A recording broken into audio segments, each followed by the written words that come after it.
కల్తీ అంశంపై వైసీపీ నేతలకు స్ట్రాంగ్ వార్నింగ్ ఇచ్చారు ఎమ్మెల్సీ నాగబాబు. కర్మ ఎవరినైనా అనుభవించాల్సిందే అంటున్నారు. గతంలో వైసీపీకి ఓటేసిన ఏపీ ప్రజలు కూడా అనుభవించారు అని గుర్తు చేశారు. ఇప్పుడు అనుభవించాల్సింది ముఖ్య పాత్రధారులు, సూత్రధారులు, సలహాదారులేనన్నారు.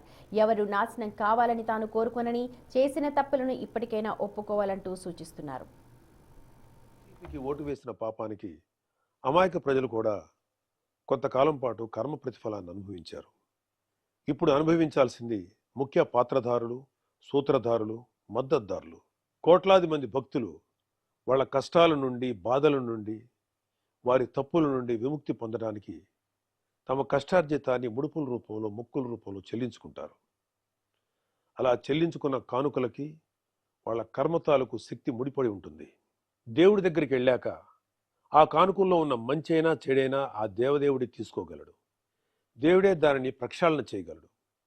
భగవంతుని ప్రక్షాళనతో, పూజలతో పవిత్రీకరించబడిన ఆ డబ్బును తిరిగి ప్రజల కోసం, ధర్మ పరిరక్షణ కోసం వినియోగిస్తారు. వెంకటేశ్వర స్వామి డబ్బును కల్తీ లడ్డు రూపంలో, కల్తీ నెయ్యి రూపంలో, టికెట్ రూపంలో, ఏ రూపంలో తిన్నా ఆ కర్మను తీసుకోవాల్సిందే. దాని ఫలితాన్ని అనుభవించాల్సిందే.